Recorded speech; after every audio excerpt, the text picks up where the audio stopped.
नमस्कार साथियों, मैं नवीन कुमार और आज हम बात करने जा रहे हैं हरियाणा की चरखी दादरी विधानसभा सीट के बारे में। और इस सीट के बारे में बात करना इसलिए जरूरी है क्योंकि विधानसभा चुनाव खत्म हो चुके हैं, नतीजे घोषित हो चुके हैं। हरियाणा में बीजेपी सरकार बन चुकी है पूर्ण बहुमत के साथ, और उस पूर्ण बहुमत सरकार के साथ फिलहाल 2-3 निर्दलीयों का साथ भी है, यानी कि पार्टी मजबूत है। और हरियाणा में कुछ दिन के बाद यहाँ पर नए मंत्रिमंडल का विस्तार होने वाला है और संभवतः यहाँ पर नायब सिंह सैनी जी ही हरियाणा के सीएम की जो शपथ है वो लेंगे। लेकिन चरखी दादरी विधानसभा सीट के बारे में बात करना इसलिए जरूरी है क्योंकि यहाँ पर चरखी दादरी जिले में 2 महत्वपूर्ण विधानसभा सीटें हैं, शहर की चरखी दादरी की और दूसरी बारडा की। दोनों ऐसी विधानसभा सीटें हैं जहां पर बीजेपी पार्टी को 2019 में घाटा हुआ था, यानी कि उनको नुकसान उठाना पड़ा था। और इन दोनों में से कोई भी विधानसभा सीट उनके हाथ से, यहाँ पर हम कह सकते हैं, उनके हाथ में नहीं आई थी। अगर हम बात करें चरखी दादरी विधानसभा सीट पर, तो यहाँ पर बीजेपी पार्टी ने पूर्व नेता रहे, बड़े नेता यहाँ पर सतपाल सांगवान जी के बेटे जेलर रहे सुनील सांगवान को टिकट दिया गया। उनकी जो छवि थी वो यहाँ पर एक रसूखदार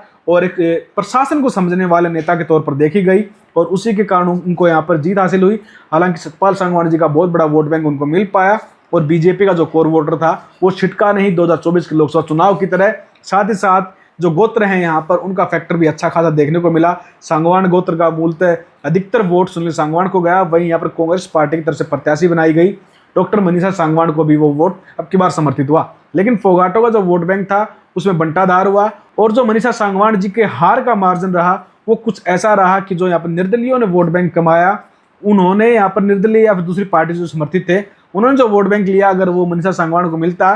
तो मनीषा सांगवान यहाँ पर नेट टू नेट फाइट में दिखाई देती। हालांकि फाइट में वो अब भी थी, लेकिन जो जीत और हार का मार्जिन था वो काफ़ी, हम कह सकते हैं कि कम रहा। और उसी के कारण अगर मनीषा सांगवान को वो वाला वोट बैंक मिल जाता जो दूसरी पार्टी को समर्थित हुआ, तो वो अब की बार यहाँ पर इस चुनावी मुकाबले में जीत भी सकती थी। लेकिन दूसरी अगर हम बात करें यहाँ पर इस विधानसभा सीट पर मनीषा सांगवान के लिए, मनीषा सांगवान जी यहाँ पर समाज सेविका के तौर पर देखी गई, महिलाओं में अच्छी खासी पकड़ बनाने की उन्होंने कोशिश की। लेकिन जैसे हमने उनको चुनावी कैंपेन को यहाँ पर कवर किया, तो उस कवरेज में वो लगातार कहीं ना कहीं बोंद वाले इलाके में फाइट करती दिखाई दी कि यहाँ के वोट बैंक को कैसे अपनी तरफ यहाँ पर हम कह सकते हैं खिसकाया जाए। वहाँ पर जो लोग थे उनकी चुनावी रैलियों के दौरान वो लगातार ये बात कर रहे थे कि मनीषा सांगवान जी के साथ जो भी बंदे यहाँ पर घूम रहे हैं जो उस रैली में, वो अधिकतर बाहरी हैं। बाहरी यानी कि वो इस इलाके के नहीं है, बोंद वाले इलाके के। और यहाँ पर कहीं ना कहीं लोगों के अंदर ये भावना जाती है कि हमारे यहाँ के लोग तो संगठित हैं नहीं इनको वोट देने के लिए, तो ये लगातार बाहरी लोग आकर यहाँ पर आकर चुनाव प्रचार प्रसार क्यों कर रहे हैं।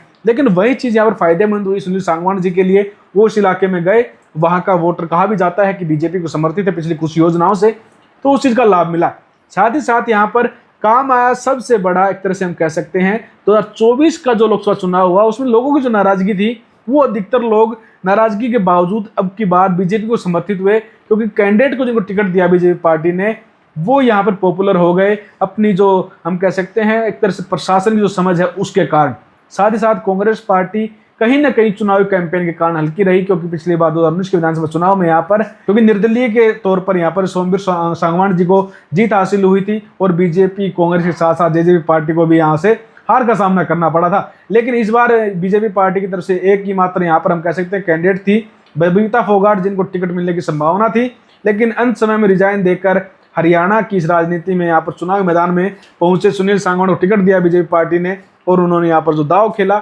उसका जो रिजल्ट था वो आप सबके सामने है। लेकिन इसके अलावा एक और विधानसभा सीट है हरियाणा की, उसके बारे में भी जरूर बात करेंगे, और वो है आदमपुर की विधानसभा सीट की। आदमपुर में कैसे पूरा खेल बिगड़ा। यहाँ पर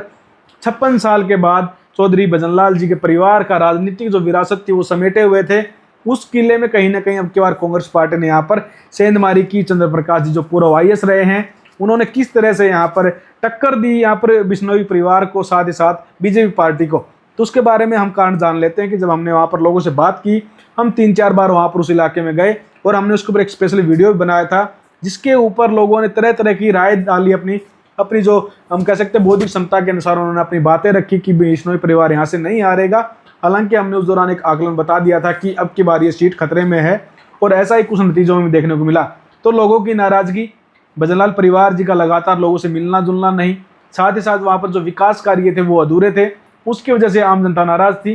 कुलदीप बिश्नोई जी और भव्य बिश्नोई जी लगातार लोगों को कन्विंस करने में लगे हुए थे कि यहाँ पर हमने 800 करोड़ रुपए खर्च करवाए हैं। आदमपुर मंडी में जो उनकी दुकान है वहाँ पर लोगों का जमावड़ा रहता था, लोगों को यहाँ पर कन्विंस करने की कोशिश की गई, लेकिन जनता जो थी, जनता नाराज रही अंतिम समय तक। और वो हार जीत का जो फैक्टर रहा वो कहीं ना कहीं उन लोगों की ही देन है। जो कहीं ना कहीं बड़े स्तर पर पहले कभी बिश्नोई परिवार के लिए समर्थित हुआ करते, लेकिन बावजूद उसके उनकी सुनवाई नहीं हुई, उनकी पैरवी नहीं की गई इस इलाके में, उनकी बातें नहीं मानी गई, तो उन लोगों ने अब की बार यहाँ पर बिश्नोई परिवार को वोट नहीं डाला। यहाँ पर बात करें चंद्र प्रकाश जी की, तो उनके साथ भी वही चीज़ें काम आई जो दादरी की विधानसभा सीट पर जेलर रहे सुनील सांगवान जी को काम आई, कि उनकी जो छवि थी, प्रशासन को जो समझने की उनकी समझ थी खुद की, वो कहीं ना कहीं लोगों के अंदर एक तरह से हम कह सकते हैं प्रभाव छोड़ पाई, कि अधिकारी रहे हैं, मैनेजमेंट को जानते हैं, जनता के साथ किस तरह से बातचीत करनी है, कैसे यहाँ पर कम्युनिकेशन करना जनता के साथ, तो वो उनके लिए फायदेमंद रहा। साथ ही साथ कांग्रेस पार्टी ने यहाँ पर बीजेपी की तरह जातीय समीकरणों को साधते हुए